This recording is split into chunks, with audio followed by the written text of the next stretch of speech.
Allah, Allah, la ilaha illallah, Maulana.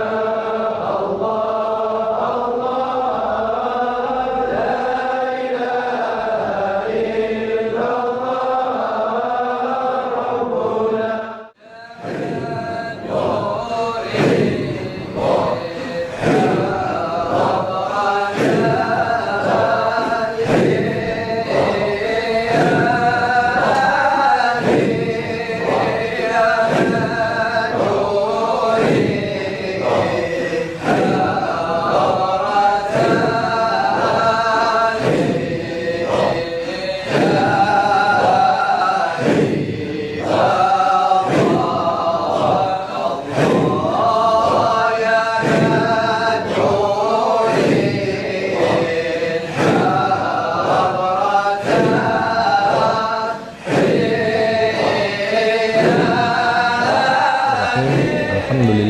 Alhamdulillahilladzi bi ni'matihi tatimmus shalihat wa bi fadlihi tahsunul bidayat wan nihayat wa nusalli wa nusallim wa nukarrim wa nu'azzim ala sayyidina wa habibina wa syafi'ina wa maulana Muhammad afdalul bariyat wa ala alihi wa ashabihi sadatul qadat amma ba'd. Uhaikum bi tahiyatil Islam, tahiyat ahlal jinan, fatahiyatun fiha assalam. Assalamualaikum warahmatullahi taala wabarakatuh. Ayolah ikhwan, saudara-saudaraku dimanapun antum berada, semoga kita semua selalu dalam lindungan dan naungan Allah Subhanahu wa Ta'ala. Bijahin Nabi wa bihaqqi salatil Nabi Muhammadin sallallahu alaihi wasallam. Amin ya rabbal alamin. Alhamdulillah, pertama-tama kita panjatkan puji syukur hadirat Allah Subhanahu wa Ta'ala. Tidak lupa pula kita iringkan, kita haturkan, kita curahkan salawat dan salam kepada junjungan alam Sayyiduna wa Habibuna wa Syafi'una wa Maulana Muhammad sallallahu alaihi wa alihi wasallam. Ayo ikhwan, pada kesempatan kali ini Al-Fakir insyaallah akan melanjutkan bahasan kita, membahas satu buah karya dari Al-Imam Muhammad bin Abu Bakar Al-Usfuri, yaitu kitab yang berjudul Al-Mawa'izul Usfuriyah, yang berisi himpunan 40 hadis dan kisah-kisah yang ada di balik hadis-hadis tersebut ya. Insyaallah ini kita lanjutkan ya, bahasan kita masuk ke hadis yang kedua. Bismillahirrahmanirrahim. Qala al-musannif rahimahullah ta'ala wa radha. Al-hadits tsani an Ibnu Mas'ud radhiyallahu ta'ala anhu qala Rasulullah sallallahu alaihi wasallam al-fajirur raji rahmatullahi ta'ala aqrabu ila Allah ta'ala minal 'abidil muqnit. Ya. Hadis yang kedua ini diriwayatkan dari sahabat Abdullah bin Mas'ud ya, beliau berkata, telah bersabda baginda besar Muhammad sallallahu alaihi wasallam, al-fajirur raji rahmatullahi taala. Orang durjana ya, orang durjana yang mengharapkan rahmatnya Allah Subhanahu wa taala, aqrabu ilallahi taala minal 'abidil muqnit. Itu lebih dekat kepada Allah, yakni kepada rahmatnya Allah Subhanahu wa taala daripada orang ahli ibadah yang berputus asa. Nah, ini hadis dari baginda besar Muhammad sallallahu alaihi wasallam. Ayuhal ikhwan ya. Kita itu diharamkan. Haram hukumnya kita berputus asa dari rahmatnya Allah Subhanahu wa taala. Ya, karena rahmat Allah, karunia Allah, rizki dari Allah Subhanahu wa taala itu banyak sekali, tiada henti-hentinya Allah senantiasa curahkan kepada hamba-hambanya, kepada makhluk-makhluknya. Ya, dan kita bisa menyaksikan ya di dalam diri kita dengan mata hati kita bagaimana tiada henti-hentinya Allah Subhanahu wa taala mencurahkan rahmat, karunia, rezeki dan lain sebagainya terhadap diri kita. Kalau kita putus asa dari rahmat Allah, putus asa dari rahmat Allah, itu sama saja kita menyatakan kita kecewa kepada Allah, kecewa kepada Tuhan. Na'udzubillah wal iyadzubillah min zalik. Ini sangat bahaya ya kalau ada rasa di dalam hati seperti itu, na'udzubillah, mendatangkan murkanya Allah Subhanahu wa taala. Nanti Allah, kalau Allah jawab gimana? Ya kau cari aja Tuhan selain aku. Emang ada Tuhan selain Allah? Enggak ada. La ilaha illallah. Tidak ada Tuhan selain Allah Subhanahu wa taala. Ayolah ikhwan ya. Di dalam kitab ini ya berkata ya, muallif kitab ini, qala akhbarana an Zaid bin Aslam an Umar. Jadi Syekh Muhammad bin Abu Bakar Al-Usfuri Beliau berkata, telah dikabarkan kepada kami itu ada dari seorang syekh yaitu Zaid bin Aslam, yang mana riwayat ini bersambung kepada Sayyidina Umar bin Khattab. Anna rajulan kana fil umamil madiyati yajtahidu fil ibadati wa yusaddidu ala nafsihi wa yaqnatun nasa min rahmatillahi ta'ala. Bahwa ada seorang laki-laki, ya, ada seorang laki-laki di zaman umat-umat terdahulu. Berarti ya di zaman sebelum zamannya baginda Nabi besar Muhammad SAW, ya, umat-umat dari kalangan nabi-nabi terdahulu, ya, di seorang laki-laki. Ia selalu bersungguh-sungguh dalam beribadah kepada Allah Subhanahu wa taala. Wa yusaddidu ala nafsih, dan dia yusaddidu, menekan keras, ya, menekan keras hawa nafsu dia. Dia tekan hawa nafsu dia. Dia tekan keras, rajin ibadah, menekan keras hawa nafsu dia. Lalu wayaknatun nasa min rahmatillahi ta'ala. Nah, ini problemnya, ini masalahnya, ya. Dan dia selalu, ya, namun ia selalu membuat orang putus asa dari rahmatnya Allah Subhanahu wa ta'ala. Jadi membuat orang-orang putus asa dari rahmat Allah. Rajin ibadah, bagus, abid, dan selalu menekan hawa nafsu dia dengan keras, ajib. Tapi problem, masalah dia senantiasa, ya, selalu membuat orang putus asa dari rahmatnya Allah Subhanahu wa ta'ala. Thumma mata, kemudian dia mati, ya. Fagola ya Rabbi mali indak, fagola nar. Lalu, ya, dia bertanya kepada Allah, dia bertanya kepada Tuhan, pada Allah Subhanahu wa ta'ala, ya Allah, ya Tuhanku, ya, apa ganjaran pahala buatku yang ada dari sisimu? Dia pede nih bertanya kepada Tuhan, kepada Allah SWT, karena dia merasa dia sewaktu di dunia rajin ibadah dan menekan dengan keras hawa nafsu dia. Namun dia lupa, ya enggak, dia selalu membuat orang putus asa dari rahmat Allah. Fagola dijawab oleh Allah SWT, singkat Allah jawab, nar, neraka. Dijawab oleh Allah, nar, neraka. Fagola ya Rabbi fa aina ibadati wa jitihadi. Lalu dia bertanya kepada Allah Subhanahu wa ta'ala, ya Allah, lalu kemana ibadahku selama di dunia dan kerja kerasku untuk beribadah kepada Engkau, ya Allah? Fagola innaka kunta taknatun nasa min rahmati fid dunya fa ana aknutukal yaum min rahmati. Dijawab oleh Allah Subhanahu wa ta'ala, ya, sesungguhnya kamu selalu membuat putus asa orang-orang dari rahmatku saat di dunia.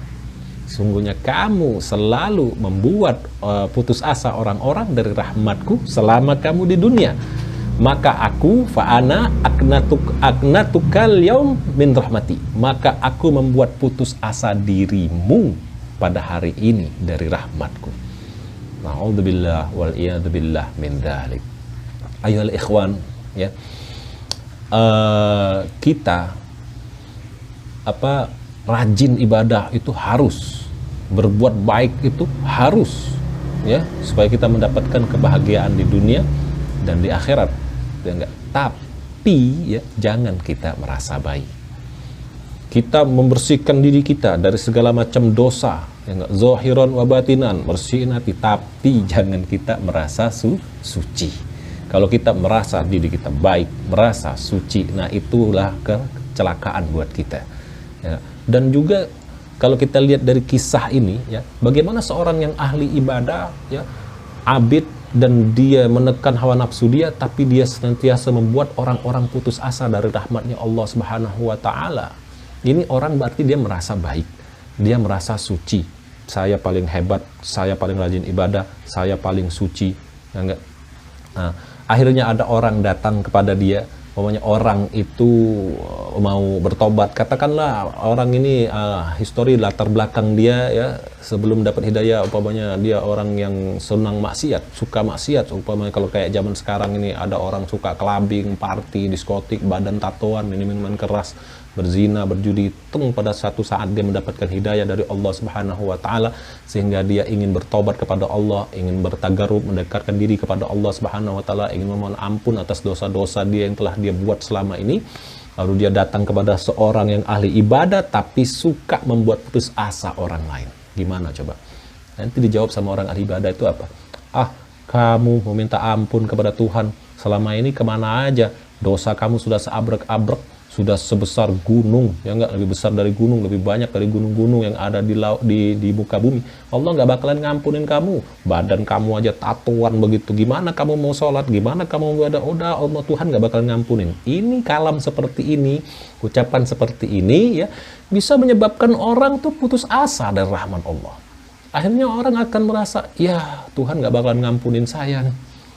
Akhirnya tadi orang yang maunya bertaubat, mau bertagarrub, mau mendekatkan diri kepada Allah SWT, dia dibuat pengaruh dari omongan yang tidak baik, ya, omongan yang membuat orang putus asa. Akhirnya nggak jadi, batal. Akhirnya dia udah kepalangan dah, gua nyebur sekalian. Nah, na'udzubillah min dzalik. Nggak boleh kita ya membuat orang putus asa dari rahmatnya Allah Subhanahu wa taala. Kalau kita berbuat seperti itu, lihat kisah ini. Bagaimana Allah yang akan membuat kita putus asa dari rahmatnya Allah nanti di hari kiamat.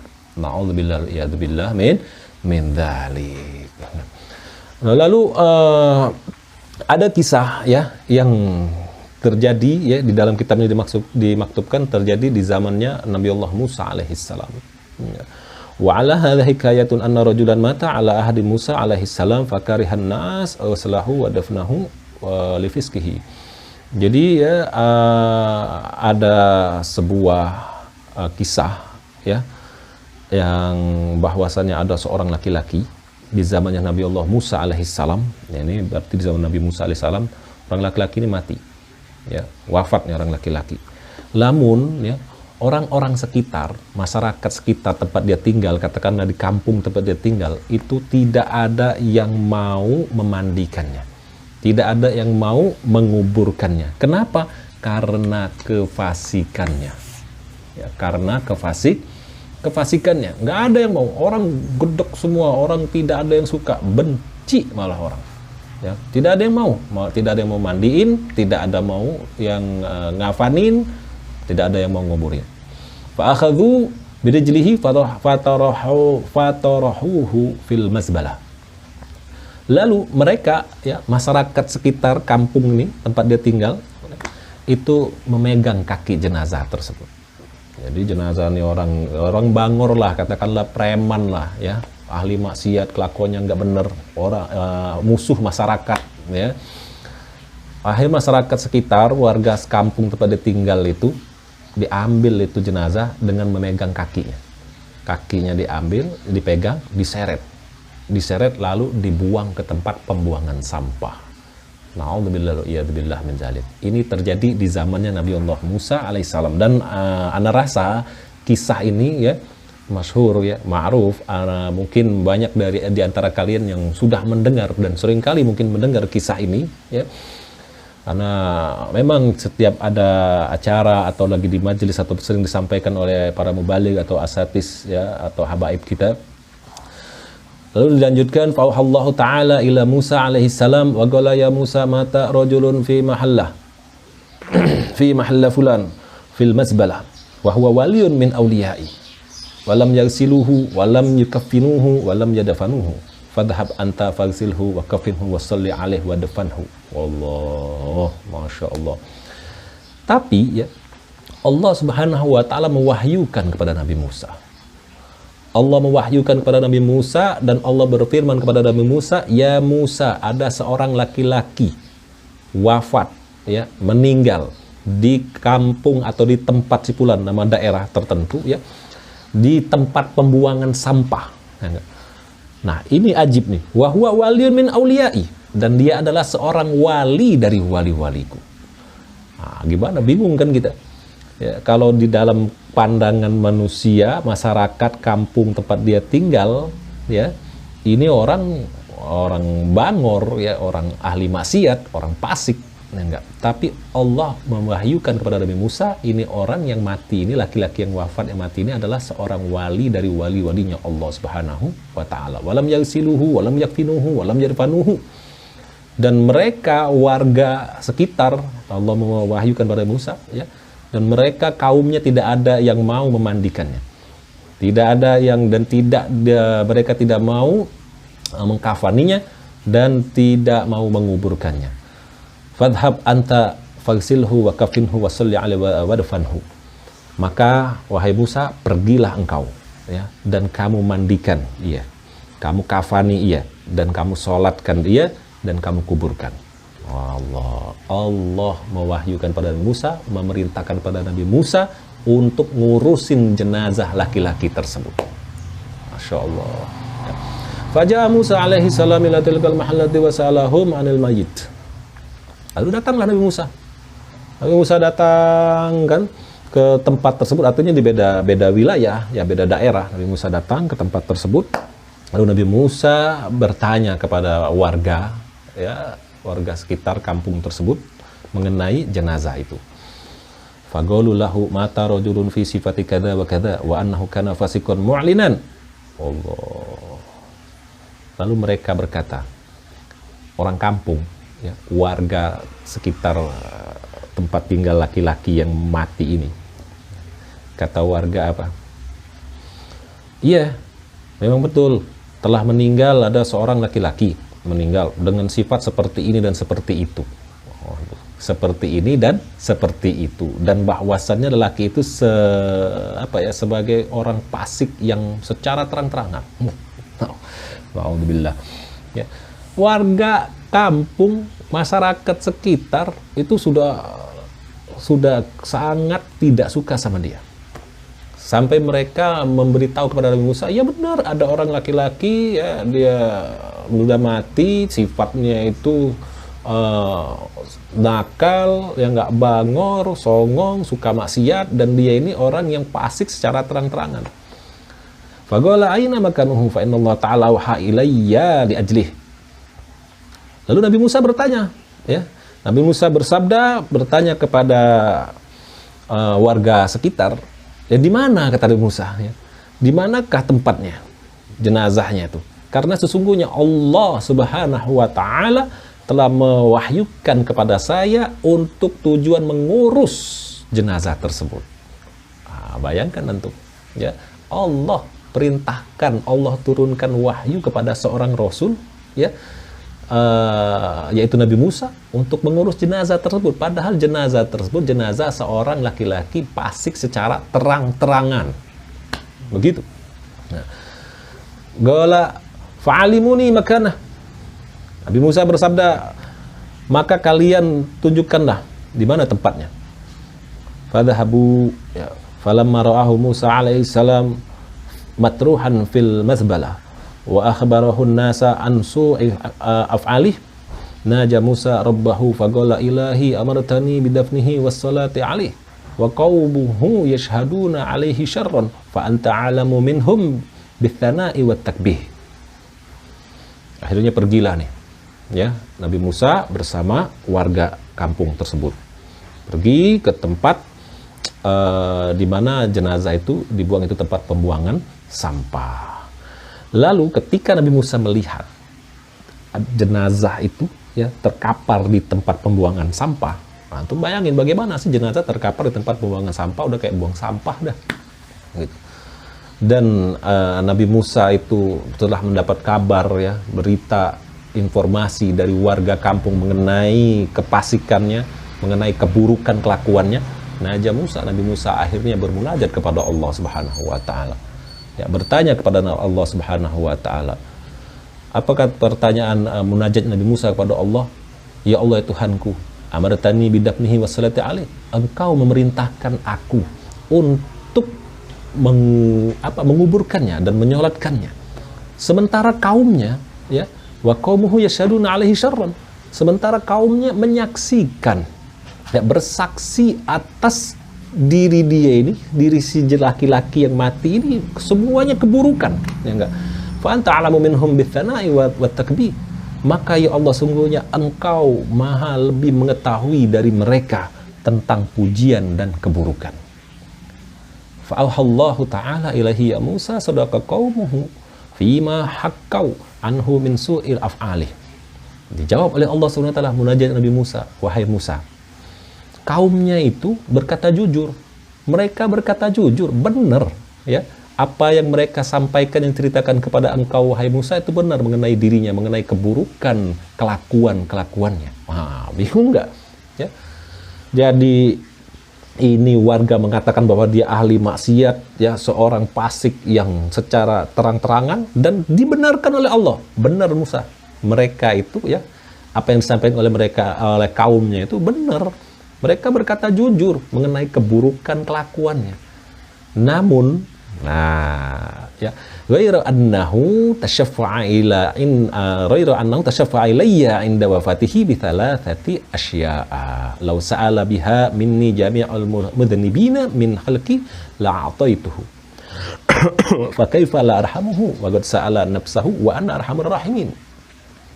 Namun, kata Allah, ya, hanya saja ia meminta syafaat. Ia meminta syafaat kepadaku ketika menjelang, ya, inda wafati, ketika menjelang kematiannya, dengan 3 perkara. Dengan 3 perkara. Kalau, kata Allah Subhanahu wa taala, yang seandainya memohon, ya, dengan 3 perkara itu, lau sa'ala biha minni, seluruh orang-orang yang berbuat dosa, kalau seandainya memohon dengan 3 perkara tersebut, semua orang-orang yang berbuat dosa dari makhlukku, ya, mohon maksudnya memohon ampun, maka aku akan memberikan kepadanya, memberikan ampun kepadanya. Wa kaifa la arhamuhu, lalu bagaimana mungkin aku tidak mengampuninya, aku tidak mengasihinya, kata Allah SWT. Wa qad sa'ala nafsahu wa ana arhamur rahimin. Padahal ia telah memohon untuk dirinya, ya, dan aku adalah zat yang maha pengasih dibandingkan yang pengasih lainnya. Nah, dibandingkan para pengasih lainnya itu. Jadi dia nih, ya, si orang orang fasik yang mati ini, ternyata sebelum dia meninggal, menjelang kematiannya, dia minta ampun kepada Allah.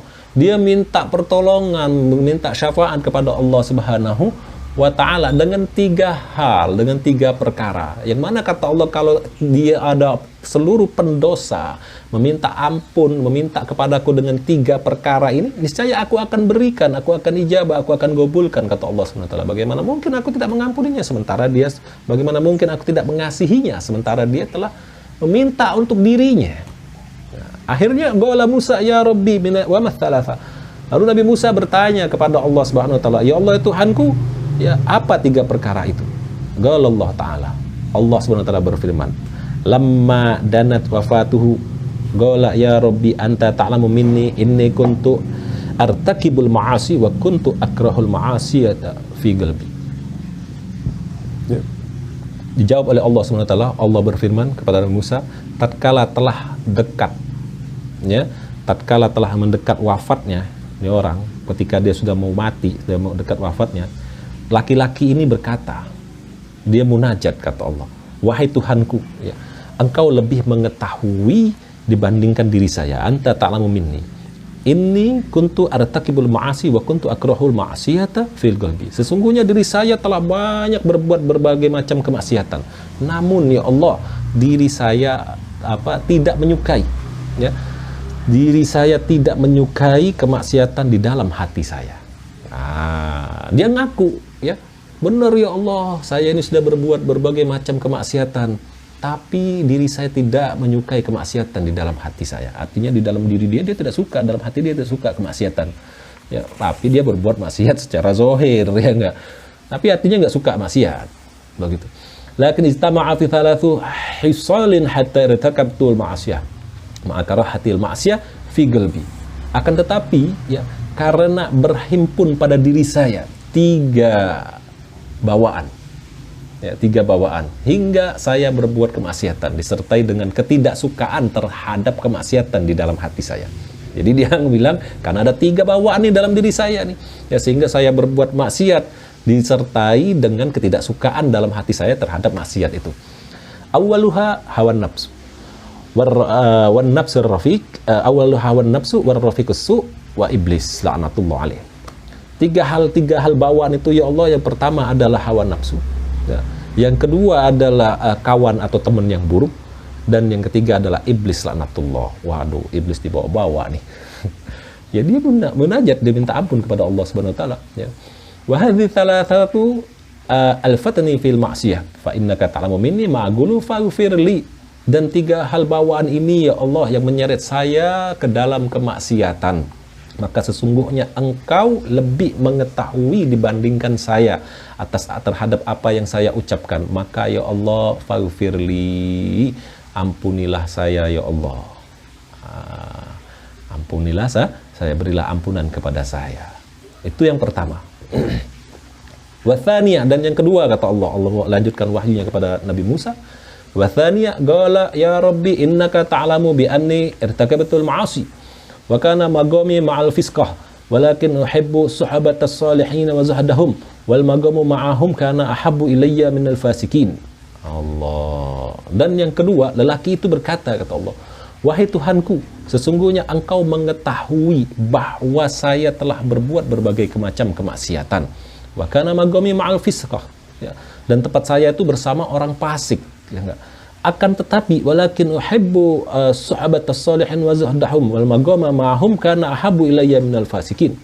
Ya. Akan tetapi saya menyukai bergaul dengan orang-orang soleh dan mereka yang zuhud, yang enggak zuhudan mereka, dan bertempat bersama mereka, yaitu bertempat bersama orang-orang soleh, orang-orang yang zuhud, itu adalah lebih saya sukai dibandingkan bertempat dengan orang-orang fasik.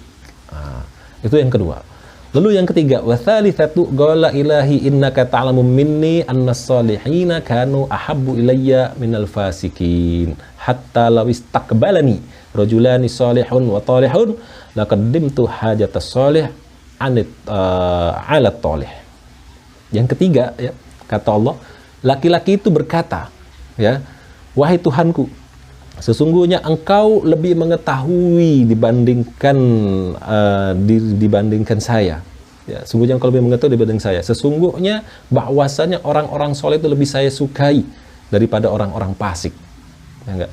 Sehingga jika ada, ya, datang kepadaku dua laki-laki, dua orang, satu orang soleh dan satunya orang toleh. Orang toleh itu orang yang lawan daripada soleh, yang orang suka berbuat keburukan, kejelekan, ya. Laqaddimtu hajatas soleh ala toleh. Maka pasti saya akan mendahulukan hajat keperluan orang soleh dibandingkan orang toleh, orang yang jelek perilakunya. Ya, enggak? Jadi, ya, dia munajat kepada Allah dengan tiga hal itu. Dan akan disampaikan, diinformasikan oleh Allah Subhanahu wa taala kepada Nabi Allah Musa alaihissalam.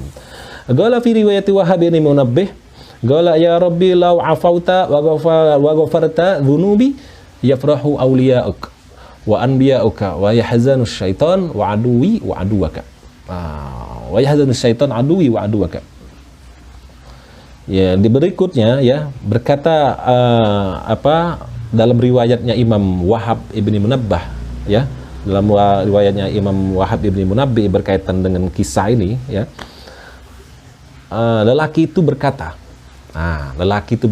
lanjutkan ini firman Allah SWT ini menurut riwayat dari Imam Syekh Wahab bin Munabbih, ya. Lelaki itu berkata, wahai Tuhanku, ya, ya Rabb, lau afauta wa ghafarta dhunubi, jikalau engkau memaafkan saya dan mengampuni dosa-dosa saya, yabrahu awliya'uka wa anbiya'uka wa yahzanu syaitan aduwi wa aduwaka, maka akan bergembira para wali-walimu dan para nabi-nabimu, dan akan bersedih syaitan, musuh saya dan musuh engkau, ya Allah. Masya Allah, kalimatnya ajib, luar biasa, subhanallah, ya. Dia munajat pada Allah, mohon ampun pada Allah, ya Allah, ampunilah aku, ya Allah. Kalau kau mengampuni saya, ya Allah, ya, maka para wali-walimu dan nabi-nabimu akan bergembira dan akan bersedih setan, ya, musuh saya dan musuh engkau, ya Allah. Ya, enggak. Walau adzabtani bidzunubi yafrahu syaitan wa awanuhu wa yahzanu awliya wal awliya. Namun ya Allah, jikalau engkau menyiksa saya, mengazab saya dengan sebab dosa-dosa saya, maka akan bergembira setan dan para sekutunya, dan akan bersedih para wali-walimu, ya Allah. Wa ini alamu anna farahal awliya ilaik ahabbu min farahis syaitan wa awani. Dan sesungguhnya saya mengetahui bahwa kegembiraan para wali bagimu lebih kau sukai ketimbang kegembiraan setan dan para sekutunya. Faghfirli Allahumma innaka ta'lamu minni ma agulu farhamni wa tajawaz anni. Maka ya Allah, berikanlah ampunan kepada saya ya Allah, sesungguhnya Engkau lebih mengetahui dibandingkan diri saya atas apa yang saya ucapkan. Maka ampunilah saya, kasihilah saya, farhamni wa tajawaz anni, dan berilah maaf terhadap diri saya. Itu munajatnya dia kepada Allah Subhanahu wa taala sebelum wafatnya ia. Ya. Akhirnya Allah taala, Allah berfirman, ya, melanjutkan, Allah berfirman kepada Nabi Musa menyampaikan farihimtuhu wa ghafartu lahu wa tajawaztu anhu. Allah berfirman, maka aku mengasihi lelaki itu wahai Musa. Maka aku mengasihi lelaki itu dan memberi ampunan, ya, dan aku memberi maaf terhadapnya. Fa inni raufur rahim khosatan liman aqarra bidzanbi baina yadayya. Karena sesungguhnya aku maha welas asih, ya, lagi maha penyayang, terkhusus tuh, khususnya khosatan liman aqarra bidzanbi baina yadayya, khususnya kepada orang yang telah mengakui dosa-dosanya di hadapanku. Jadi kalau orang, ya, dia memang tadinya ahli maksiat, lalu dia bertobat, benar-benar dia mengaku dosa-dosa dia, ya, minta ampun kepada Allah, Allah akan ngampuninya walaupun dosa itu sebanyak buih di lautan. Itu karena rahmat Allah itu luas, ya enggak, rahmat Allah itu mendahului murkanya Allah Subhanahu wa taala. Lalu wahadza akrabu bidzanbi faghfar wahadza akrabu bidzanbi faghfartu lahu wa tajawaztu anhu. Dan orang ini telah mengakui, ya, dengan dosanya, maka aku memberi ampunan kepadanya dan aku memberi maaf terhadapnya. Ya Musa, if'al ma amartuka fa inni aghfiru bi hurmatihi liman shalla ala janazatihi wa hadara dafnahu. Dilanjutkan oleh Allah Subhanahu wa taala, ya, wahyu kepada Nabi Musa, wahai Musa, kerjakanlah apa yang telah aku perintahkan kepadamu, dan, ya, sesungguhnya aku memberi ampunan, aku mengampuni dengan kemuliaannya lelaki tersebut. Bayangkan, dengan kemuliaannya lelaki tersebut, lelaki yang tadi masa hidupnya orang fasik, tapi akhirnya menjelang kematiannya dia meminta ampun kepada Allah SWT. Dengan kemuliaan lelaki tersebut, ya, aku akan mengampuni orang-orang yang menyolati jenazahnya dan hadir di pemakamannya. Subhanallah, antum bayangkan, ya.